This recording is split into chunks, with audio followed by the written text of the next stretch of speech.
Salut Greg. Salut Jean-Fred, ça va? Ça va bien et toi? Ça va, juste avant ce téléphone, j'étais avec la police pour reporter un braquage en ville de Lausanne mardi soir. Ils m'ont déjà dit qu'il y a eu des appels. Un jeune Foust a téléphoné déjà ce matin pour leur faire part de ce braquage. Donc c'est bon, ils sont sur le coup. C'est un certain Valentin N qui est le responsable. Donc je crois que c'est bon et on va le retrouver. Il est connu des services. Ouais, non, mais bon, moi, j'ai pas d'autre terme que braquage à la fin de cette soirée quand même. Mais je te propose, avant de parler plus en détail de ce match, on revienne vite fait on décidera, sur les sanctions. On continue à parler d'extra-sportifs ou de bureaux, on va dire, à la suite de l'épisode d'hier. Donc, on en était resté à Cody Almond. Il va quand même pas prendre 5 matchs qu'il a fait, selon Grégory Beaudeblic. Il a pris 5 matchs, donc on est pas mal, je trouve. C'est un peu particulier. Encore une fois, la faute, le coup d'épaule à la tête. On le répète, on aime que les joueurs soient protégés, donc il ne faut pas commencer après à gueuler. C'est juste que tout d'un coup, on passe de 2 matchs. Le coup de Dugli aussi à la tête de Chris Egli était vraiment pas joli. Oh bon, il prend Moi, je le trouve beaucoup plus sale en passage. Je le trouve beaucoup plus sale, celui d'Ugli. Et on n'a pas fait d'épisode sur ce sujet, on n'en avait pas fait entre-temps, mais j'aurais probablement dit que je trouve que Ugli s'en sort plutôt pas mal sur ce coup. Sur ce coup de coude, du coup. Donc ouais, je suis d'autant plus surpris de voir 5 matchs à Cody Almond pour ça. Moi, ce qui me surprend, je sais pas si tu as pris la peine de lire le rapport de la décision du juge ou pas. Non. Mais le PSO fait une recommandation, parce que c'est son rôle. On rappelle le service juridique de la Ligue, ça se passe comme ça. Il y a un délégué à la protection des joueurs, on va dire ça comme ça, qui donne sa recommandation d'anciens joueurs ou de spécialistes de la glace. Et il y a un juge qui vient puis qui applique un règlement. C'est comme ça que ça fonctionne. Ça fonctionne, c'est un autre débat, mais c'est comme ça que c'est censé fonctionner. Et le PSO dit c'est une catégorie 2. C'est un peu ce qu'on disait hier d'ailleurs. Catégorie 2 pour Almond, ça se défend totalement. Et le juge unique a donné une catégorie 3. A augmenté, n'a pas suivi, c'est son droit le plus strict de ne pas suivre la recommandation du PSO et de décider autre chose. Ça, c'est pas un problème dans l'absolu. Le problème que moi je vois, disons, que je sais pas si c'est un problème, mais c'est un truc qui m'a surpris. C'est qu'il a justifié ça pour 2 raisons. Une, c'est en gros, c'est une charge qui ne devrait pas être donnée. Ça, on entend parce que c'est un blindside, parce qu'il n'est pas éligible pour être checké, ça c'est vrai. Oui. Mais l'autre argument, c'est il reste que 2 secondes à jouer. Et ça, moi, je suis d'accord sur le fait que pour cette raison, c'est problématique cette charge. Mais par contre, il y a quand même autre chose. Il faut quand même aussi ne pas négliger une chose, c'est que Davos est en train d'attaquer quand même. Donc on a aussi le droit après de dire, ok, il doit pas charger un joueur à 2 secondes de la fin parce que le match est fini. Mais alors dans ce cas-là, pourquoi Davos est en train d'attaquer à 2 secondes de la fin? Bah excusez-nous de nous défendre. Alors pas par ce moyen-là, hein, qu'on soit bien d'accord. Le moyen ne va pas. Mais par contre de dire, mais attendez, s'ils sont en train d'attaquer, on va pas les laisser aller marquer parce qu'il reste plus que 2 secondes. Bah on défend quoi. La manière, encore une fois, et j'insiste vraiment sur ça, ne va pas et c'est pas ok. Il mérite d'être sanctionné. Mais par contre, cette raison-là, c'est l'une des deux. Et l'autre raison, c'est une charge qui peut arrêter une carrière. Ouais, très bien, mais j'ai pas l'impression que ce soit très factuel. Et moi, ce que j'attends d'un jugement quand il est donné, c'est qu'on soit factuel. C'est qu'on dise, voilà, pour la raison Y, il y a ça, les antécédents nous donnent ça, etc. Moi, quand j'ai vu 5 matchs, j'ai dit, voilà, il a pris X matchs plus pour l'ensemble de son œuvre. Ouais. Et il n'a pas eu ça. Et à aucun moment, les antécédents n'entrent en ligne de compte.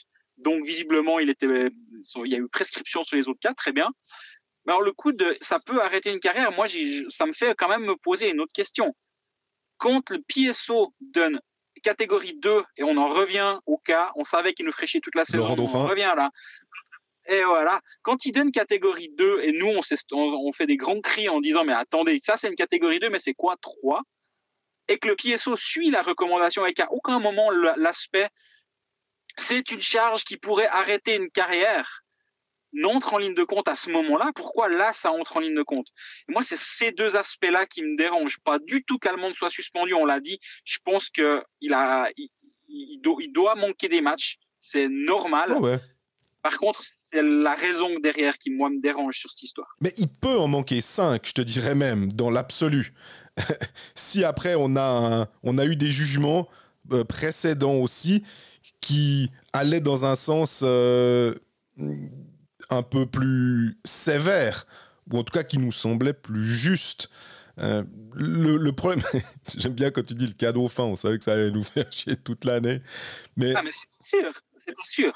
Mais quand on se rappelle de ce saut sur c'était Tyler Moy, hein, Tyler Moy, exact. Avec la canne à hauteur du cou contre la bande où il fait un saut pour aller dessus, tu te dis ouais, ok. Et après, de nouveau, pourquoi ça fait autant discuter? Et on voit sur certains groupes Facebook, sur d'autres, sur des forums et tout, chaque fois c'est on voit que les gens comprennent pas, parce qu'après on dit ah ouais mais toi t'es supporter de X ou de Y.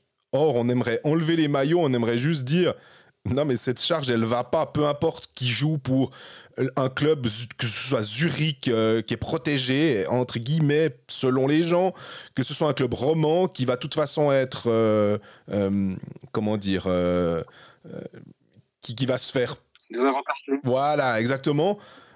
Non, c'est pas ça. On aimerait bien avoir chaque fois une sorte de guide, qu'on puisse suivre quelque chose, une ligne directrice. Or, on a l'impression qu'il n'y en a pas et c'est ça le plus frustrant. Et pourtant, ils ont mis en place, avec le PSO et le juge unique, et tu l'as expliqué, ça tombe bien parce qu'on avait une question de Florian Romanence qui nous demandait justement qui prend les décisions pour les suspensions des joueurs. Je suis toujours un peu perdu et ne comprends pas exactement qui fait quoi. Merci d'avance pour votre réponse et pour vos podcasts de qualité. Et en fait, ce que je retiens aussi, au-delà de la question, c'est parce que je comprends pas toujours. Et j'ai envie de dire, mais nous, on est dans le même cas et vous pouvez l'entendre à longueur de semaine. C'est ça, c'est de ne pas comprendre. Et je pense que c'est ça le plus frustrant, parce qu'on n'a pas l'impression que c'est de la physique quantique.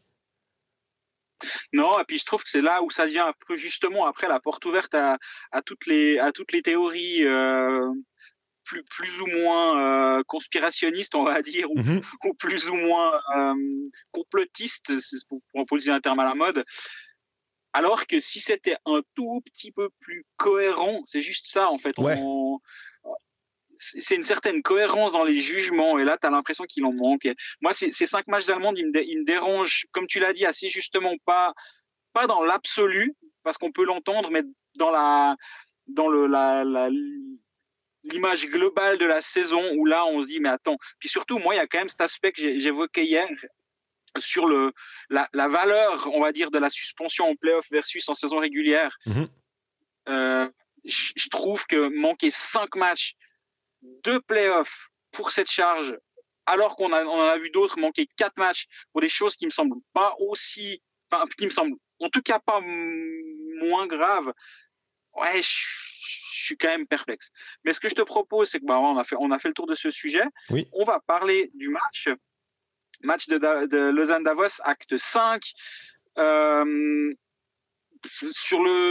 disais avant en rigolant, mais j'appelle ça un braquage. Si on regarde le match en lui-même, si on se penche sur les statistiques, mais même sans regarder les statistiques, juste regarder les images, t'as une équipe qui a ultra dominé. Premier tiers, c'est environ 15 shoots à 1, quelque chose comme ça. Ça se termine sur 37 shoots à 11. Donc là, déjà, rien que là, on a une image assez précise de ce qui s'est passé. Lausanne mérite de gagner, il faut être clair. Avant ce match, j'étais très confiant. Tu l'as dit d'ailleurs. Je l'ai dit hier. Ouais, je pensais vraiment que Lausanne allait s'imposer. Ça me semblait pas évident, mais pas loin. Du coup, heureusement qu'on n'avait pas de capsule des paris sportifs hier, parce que on se serait fait avoir. Mais 80 et quelques %, près de 90% de chances de gagner selon les expected goals. C'est encore une fois, et comme on l'a déjà expliqué, c'est là où justement, sur un match, 80% de chances de gagner, ça veut dire 10% de chances de perdre. Là, la pièce est tombée du mauvais côté pour Lausanne, mais Ce qui est dommage, c'est que si on était en décembre, je te dirais, ouais, bon, ils ont perdu, mais ce match-là, ils vont le gagner 10 fois plus tard dans la saison. Oui. Le problème, c'est que plus tard dans la saison, c'est mercredi soir. Et mercredi soir, c'est un match coup près. Si Lausanne perd, Lausanne est en vacances. Donc, ça leur fait une belle jambe de savoir que ce match de dimanche, de lundi, ils l'auraient gagné 90% du temps. Ouais, à 2-2 dans la série, ils l'ont perdu. Et c'est là où c'est un gros problème maintenant pour Lausanne. C'est clair. Après, j'aimerais pondérer aussi. On a une question réflexion, on va dire, d'un auditeur qui se dit aussi fan de Davos. Est-ce que j'ose te la lire? Avec joie. C'est le but des questions. Si on peut pas, il y a un problème. Oui, non, elle est assez longue, c'est pour ça. Nathan Scherler, donc. Bonjour, étant fan du HC Davos depuis des années, j'espère que votre analyse du match sera un peu plus détaillée que le LHC méritait de gagner car ils ont plus tiré au goal. Ça vient. Alors, tu me coupes l'herbe sous le pied, mais allons au bout, mais oui, ça allait venir. Voilà, oui, c'est vrai, et oui, ils ont dominé en termes de présence en territoire adverse, mais pardon, le premier tiers, mis à part les occasions les plus dangereuses, sont objectivement du côté du HCD, entre parenthèses, plusieurs poteaux. Alors, c'est possible que ceux qui prennent les statistiques au niveau du site de la Ligue se soient trompés et n'aient pas vu certains poteaux, parce que, en tout cas, j'ai été vérifié moi-même, un des poteaux de Corvi au deuxième tiers est compté comme un tir manqué. Ce qui, quand même, là, biaise aussi un peu les statistiques. Ils ont compté qu'un poteau du côté d'Avost pour tout le match. C'est un poteau de Nordström sur une déviation dans le deuxième tiers. Et ils ont compté que le poteau de Pilot pour Lausanne à 30 secondes de la fin. Hier, il m'a semblé flagrant que Davos laisse Lausanne tirer depuis des positions faciles pour Schliemann en protégeant le slot et en provoquant des shoots alibi. À chaque demi-occasion, en revanche, c'est le feu dans l'arrière-garde lausannoise. On voit également que Schliemann, pour le moment, gagne haut la main son face-à-face avec Hughes. Je ne sais pas si ça suffira à éliminer le HC, mais je trouve la tactique très intéressante, entre parenthèses, mais pas forcément sexy à voir. Surtout que depuis des années, les médias romans nous expliquent que la défense du HCD est mauvaise. Quoi qu'il en soit, bonne fin de journée. Ouais, alors c'est une très bonne remarque qu'il nous fait. J'avais fait les calculs ce matin en préparant l'épisode. Davos, c'est 11 tirs cadrés pour 1,33 expected goal. Ça veut dire chaque tir davosien a un poids de 0,12 buts. On va dire ça comme ça. Mm-hmm. Lausanne, c'est 37 tirs cadrés pour 3,59. Ça veut dire que c'est 0,09 buts par tir. Ça veut dire que les tirs du HC Davos sont généralement largement plus dangereux que ceux de Lausanne. Et Lausanne a clairement le volume et Davos a les actions les plus nettes, c'est vrai. Et il a complètement raison. Et justement, c'est marrant, j'allais y venir dans un second temps. Donc, on est complètement raccord avec nos auditeurs, ça fait plaisir. Mais j'entends. Mais après, ce qu'il faut pas négliger, c'est que chaque tir a quand même une chance de finir au fond, on va dire, avec un vieux patin, avec une déviation malheureuse, avec un coup du sort.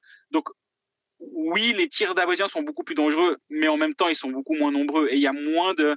Tu mets quand même moins de pièces dans la machine si tu tires 11 fois que si tu en tires 37 d'une manière ou d'une autre. Mais c'est vrai que Lausanne manque terriblement de tranchants en zone offensive. Ça, c'est une évidence. Et puis, on peut pas dire que... Alors, il manquait certes Boson, mais autrement, Sekac était là. Il pouvait mettre... Alors, évidemment, ça implique plein de changements, mais tu as Apala, tu as Kovacs qui sont surnuméraires, donc tu peux faire un petit shake, un petit coup de shaker pour changer quelque chose. Maintenant, c'est difficile à ce moment-là, et Ward veut pas commencer à se désavouer, parce que surtout, il n'y a pas de raison. C'est pas comme si Lausanne disait « Ouais, ok, bon, perdu pour perdu, on fait ça ». On a vraiment le sentiment, en regardant le match, que Lausanne... maîtrise son sujet défensivement, et le fait de ne ramasser qu'un seul but fait dire que finalement la tactique était pas trop mauvaise, surtout qu'en plus le but, on va y revenir, il y a des choses à dire dessus, mais au final, malgré les poteaux, malgré tout ça, tu n'en prends qu'un. Donc oui, je suis d'accord avec toi, mais tu n'en marques pas un. Voilà. Donc finalement, est-ce qu'à un moment, et c'est une question ouverte, j'ai pas la réponse, et je pense les deux côtés se défendent, mais à quel moment l'entraîneur doit se dire « Ok, est-ce que je vais mourir pour mes idées, on va dire ça comme ça, ou est-ce que je dois changer quelque chose? En gros, est-ce que je pars du principe que non, mais ça va tourner parce que la physionomie des matchs fait qu'on ne devrait jamais avoir perdu, parce que on est la meilleure équipe sur la glace, certes, mais est-ce qu'on espère pas un miracle, parce que c'est pas un miracle de gagner quand tu as 90% de chances de gagner un match, mais est-ce qu'on espère que la réussite tourne, ou est-ce qu'on change vraiment quelque chose? À savoir, moi j'en sais rien, tu l'as dit avant, est-ce que tu sors un de tes défenseurs étrangers, mais en même temps c'est tes défenseurs qui marquent pour l'instant, donc c'est aussi compliqué, mais tu sors un de tes défenseurs étrangers pour mettre encore plus de poids en attaque, ça aurait pu être une option lundi soir en l'absence de Boson justement. En plus, tu es à la maison, puis tu as une défense qui est quand même solide. Il y a un Jolovac qui joue quasi pas depuis le début de ses playoffs et depuis un moment d'ailleurs. Il peut tout à fait tenir sa place en playoff. Mais bon, non, on va pas refaire le match après, ils l'ont pas fait. Mais à quel moment Jeff Ward doit changer de son fusil d'épaule ou pas, en fait? Ouais, surtout qu'il a perdu Aurélien Marty, on sait pas trop ce qu'il en est, mais ce qu'on sait, c'est qu'il est parti en ambulance. C'est pas un signe exceptionnel. Et s'il le récupère peut-être, ça risque pas d'être pour le prochain match. Et la mémoire à court terme, Lausanne peut pas se dire dans une semaine il est peut-être de retour, dans 2 semaines. Comme tu disais avant, mercredi ils peuvent être en vacances. Donc voilà. Tu veux savoir maintenant ce qu'il en est. À part ça, j'ai trouvé que celui qui a remplacé Boson dans l'alignement, c'était Kennins, et il a pas fait un mauvais match. Je suis d'accord. Il a amené ce qu'il est censé pouvoir amener. Alors, ça aurait été bien qu'il marque peut-être un but aussi, mais en termes de physique, en termes de récupération de puck, s'il se contient, on va dire, au niveau des pénalités, c'est un vrai bon joueur de hockey sur glace, et c'est pas une nouveauté, mais ces temps, on l'avait un peu perdu. Il n'était pas dans les bons papiers de Ward et de Foust, je pense. Mais ils avaient cette possibilité, on lui a dit vas-y, t'as ta chance, et il me semble en tout cas qu'il n'a pas forcément déçu. Est-ce que ça veut dire que mercredi, avec le retour de Boson, qui va reprendre logiquement sa place dans la troisième ligne, je suppose, avec Raphaël et Jäger, parce que s'il y a une ligne que tu ne dois pas trop toucher, c'est sans doute celle-là en play-off. Est-ce que Kennins, tu le fais glisser, tu le dis vu ce qu'il a produit là, je vais peut-être le mettre en quatrième ligne. Le souci va être effectivement de trouver un centre qui est capable de tenir cette ligne, de gagner les engagements. Là, c'était Benjamin Bougreau qui est un peu lancé au feu finalement dans une partie qui compte. Quand il y a 2-2 dans une série, c'est pas forcément le meilleur moyen pour commencer, mais et il est peut-être encore un peu léger ou vert, je sais pas. Je me demande ce qu'ils vont proposer mercredi comme alignement. Ouais, après, si la réponse c'est Kennins, moi je me demande ce que c'est la question quand même pour le Lausanne HC. Enfin, c'est presque inquiétant, je trouve. Et finalement, moi, la principale question, c'est qui marque dans cette équipe. Et actuellement, depuis le début de cette série, les 2 meilleurs buteurs, et c'est Roland Guay qui l'a dit sur le plateau du PKS, tu me diras, j'avais qu'à regarder les stats aussi, hein, mais je fais le perroquet de Roland. Vu qu'il y en a eu 0 lundi soir, c'est pas difficile d'actualiser la stat.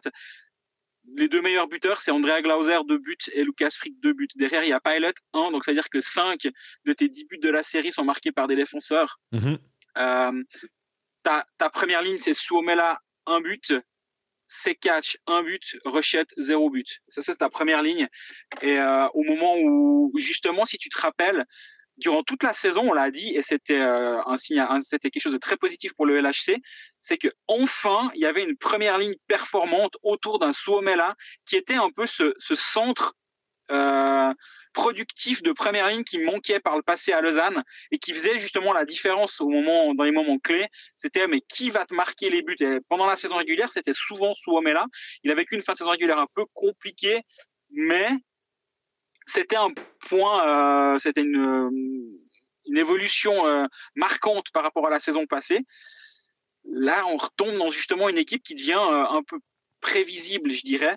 Et est-ce qu'il faut séparer cette première ligne? Est-ce que finalement il faut remettre à Pala, comme tu disais, parce que lui marchait bien avec Suomela? En même temps, moi je l'ai quand même dit plusieurs fois, donc je vais pas changer moi non plus mon fusil d'épaule.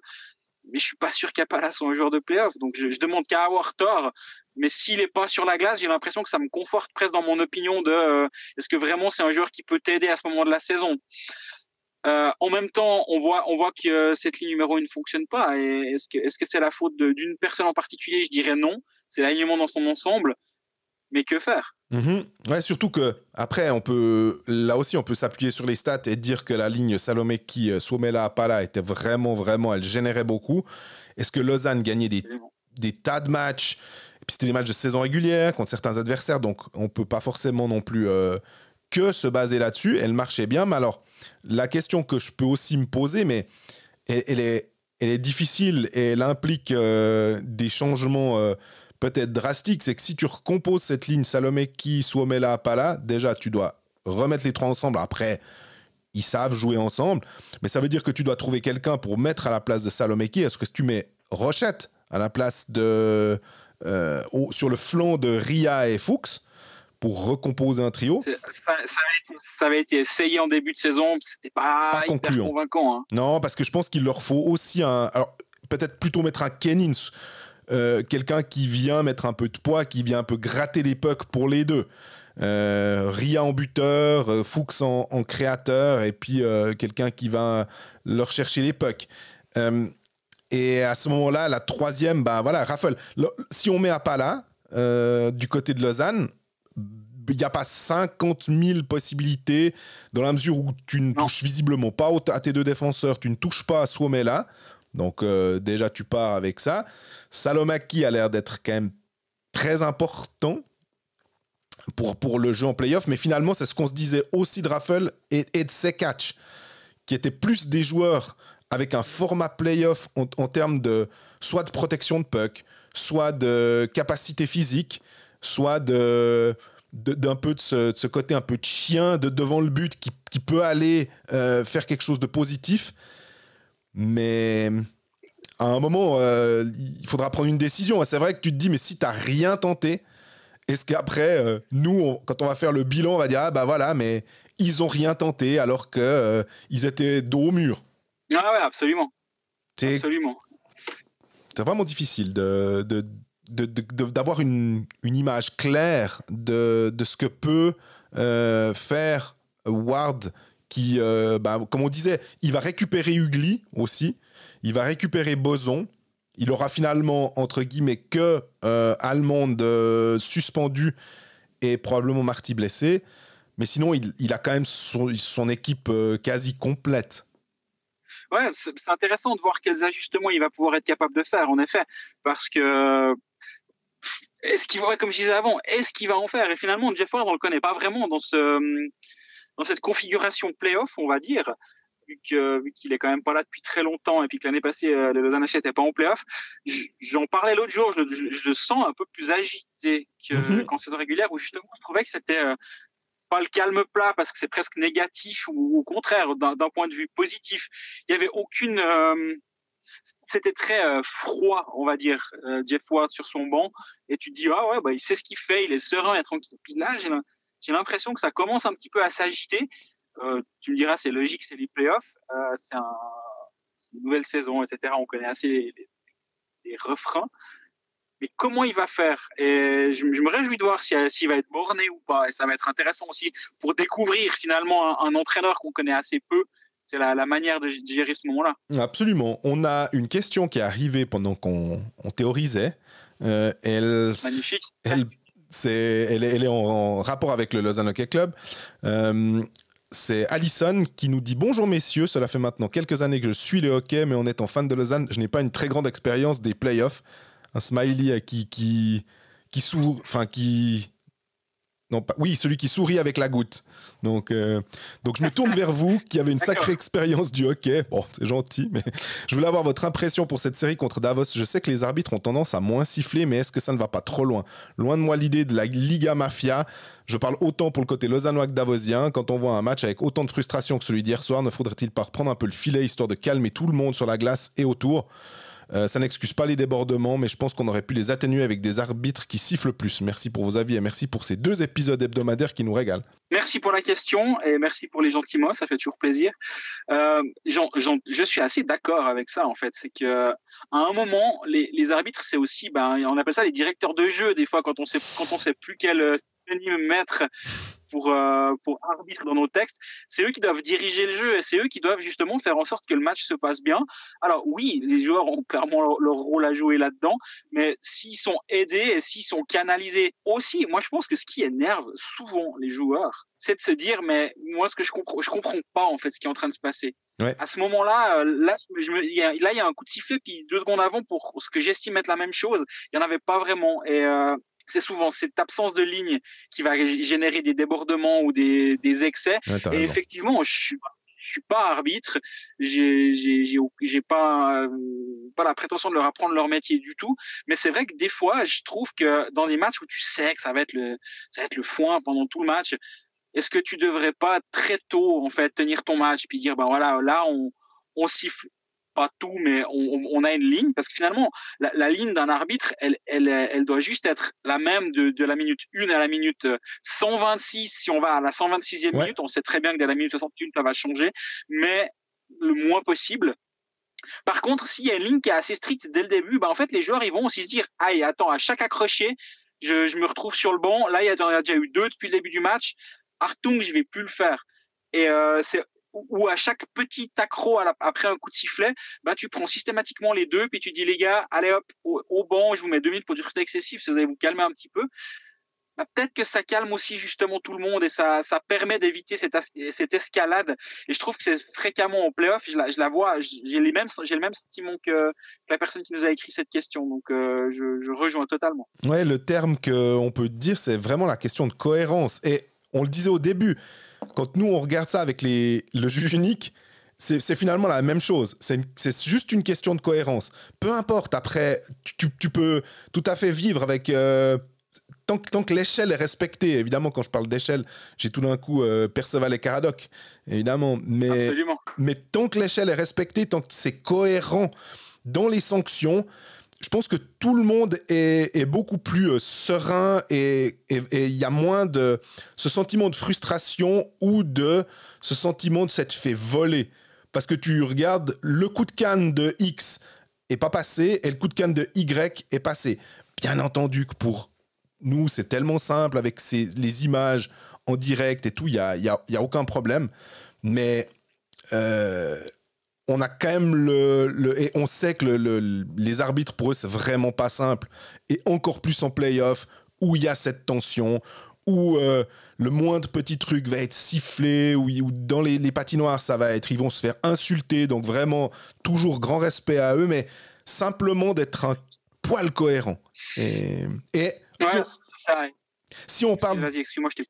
Non, c'est si on parle de cohérence aussi, je l'avais dit avant, on voulait revenir aussi sur l'unique but de la rencontre qui a été marqué par Valentin Nussbaumer. Lui, d'ailleurs, c'était drôle parce que quand le jeu s'est arrêté, quand il y a eu un coup de sifflet, parce que je ne sais plus s'il y a eu un dégagement interdit ou bref, ou que le puck est sorti, il a tout de suite fait avec son gant, allez regarder parce qu'il avait déjà levé les bras avant. Et il avait vu que le puck avait franchi la ligne. Donc ça, après, les arbitres sont allés regarder à la vidéo pour voir que ça avait bien touché la deuxième ligne. Le call est correct. Le puck a franchi la ligne. Il y a but.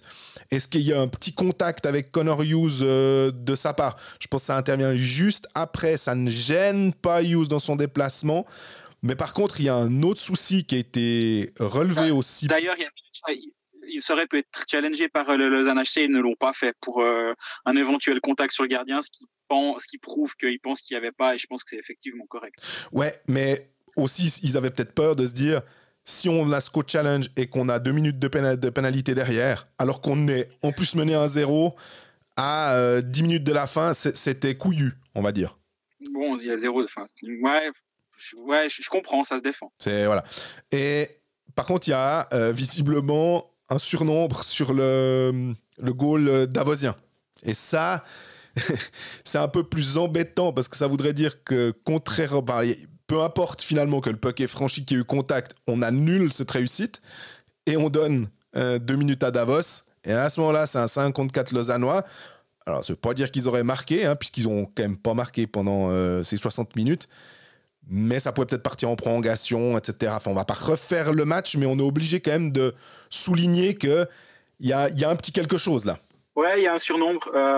Dalbec se fait charger derrière la cage, met un peu de temps à se relever. Part au banc un peu, se laisse glisser au banc, on va dire. Et c'est Sven Jungshofer qui rentre à ce moment-là. Il rentre un peu tôt.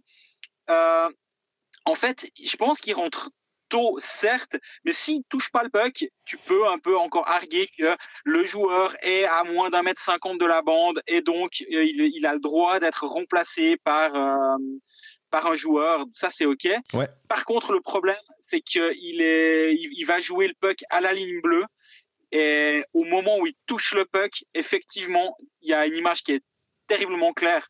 Dalbec est derrière et encore sur la glace. Et en fait, c'est là justement la nuance. J'ai relu le règlement pour préparer l'épisode, que justement, s'il fait pas action de jeu, il y a une nuance qui est donnée entre s'il charge ou fait action de jeu avec le puck, l'autre doit avoir quitté la glace, ce qui n'est pas le cas ici. Donc oui, il y a surnombre. On en parlait ce matin dans un groupe avec divers anciens joueurs où tu es aussi présent, on va dire ça comme ça pour trahir aucun nom. Ouais. Il y en a quand même un qui a dit « Ouais, mais Greg, dès comme ça, il y en a 20 par match. » Absolument. J'ai dit « Ouais, c'est juste. » J'ai pas répondu, enfin, on n'a pas parlé que de ça. C'est juste.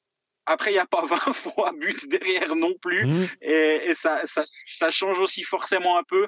Après, j'ai écouté, j'étais pas présent au match, je l'ai regardé seulement. J'ai écouté l'audio de l'interview de Jeff Ward. Mathias Davet, mon collègue, était sur place.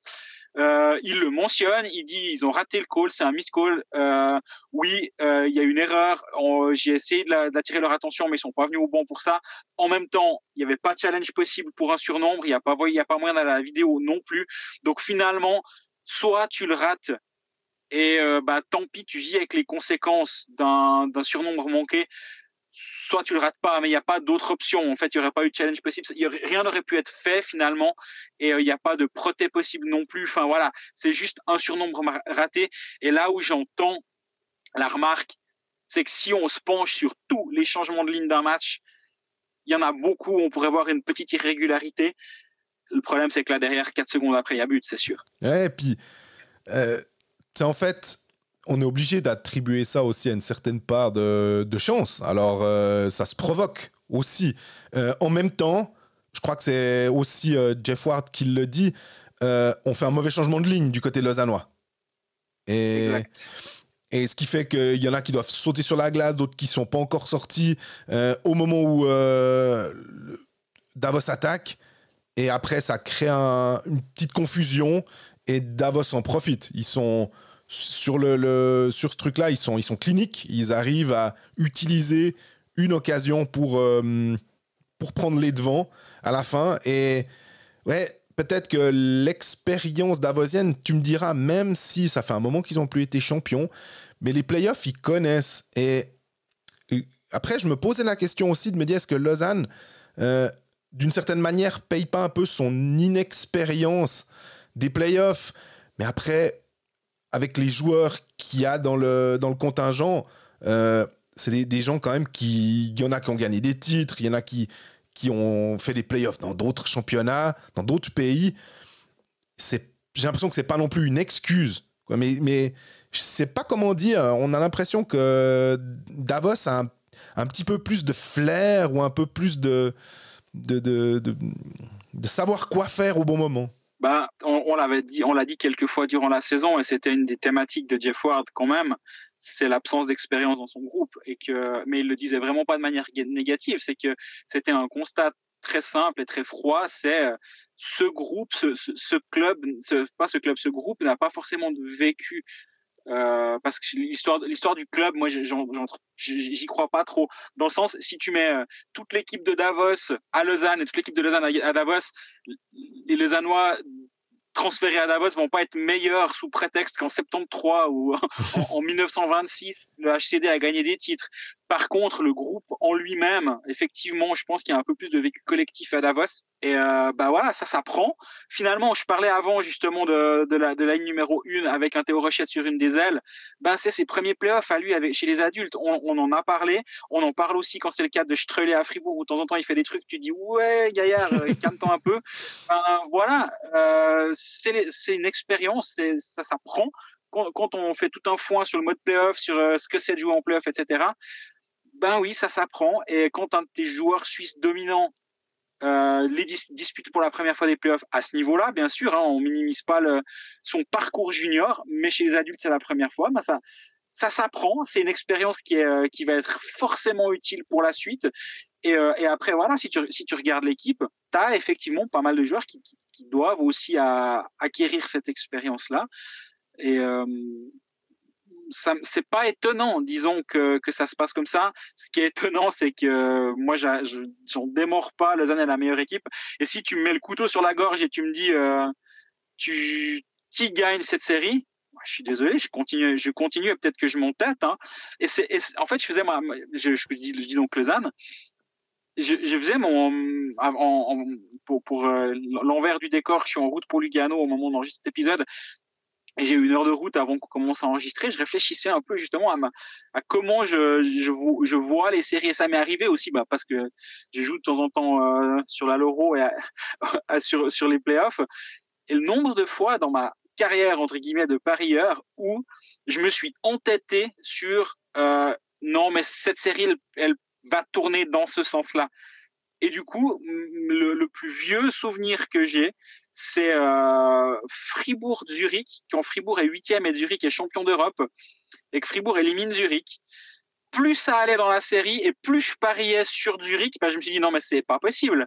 En fait, Fribourg va pas pouvoir gagner 4 fois contre cette équipe-là. Tu vas voir, là je vais me refaire. Et c'est jamais arrivé. Et ça m'a fait me dire, mais des fois, justement, les playoffs, c'est autre chose.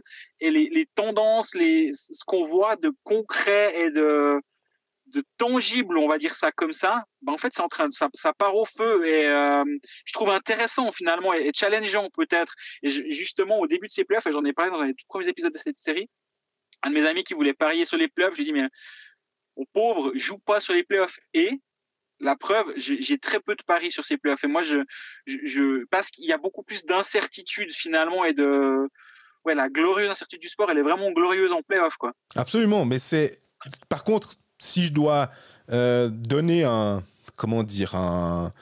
lueur d'espoir aux fans lausannois, s'il y a besoin qu'ils en aient une pour ce match 6 à Davos, j'ai trouvé physiquement. Je revois une image de Dalbec qui rentre au banc, un peu...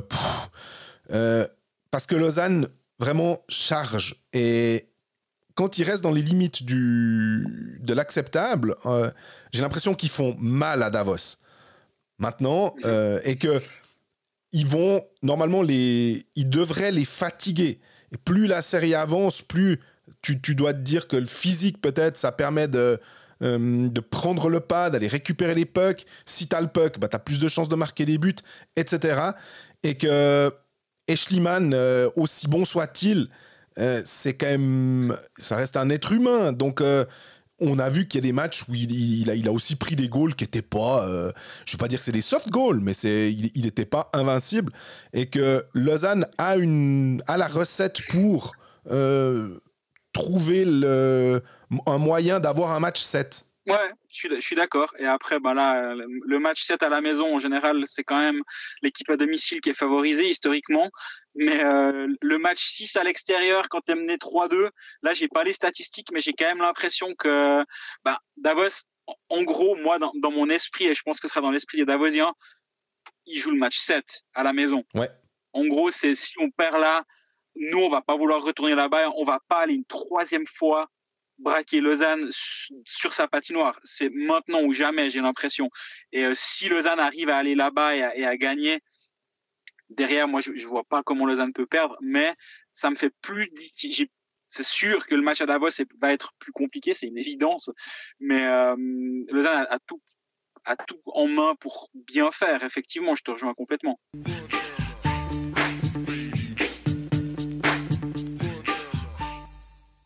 Lausanne, au terme de cet épisode 31, ça défile pendant ces playoffs. On se croirait au championnat du monde. On se réjouit d'ailleurs d'être à Prague dans pas trop longtemps pour enchaîner l'épisode.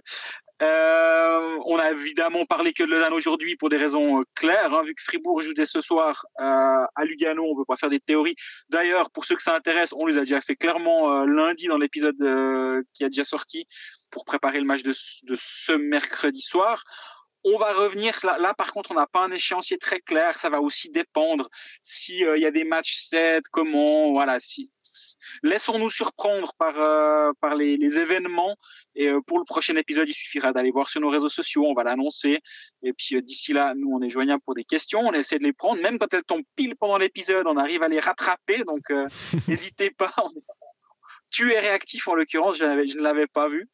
Et d'ici le prochain épisode, profitez bien de ces rencontres, profitez bien pour les gens qui vont soit à Lugano, soit à Davos, profitez du voyage, prenez vos avances parce que ça va être un week-end chiant, donc je sais pas à partir de quand ça va l'être, mais prenez de la marge et portez-vous bien et bon match. À bientôt.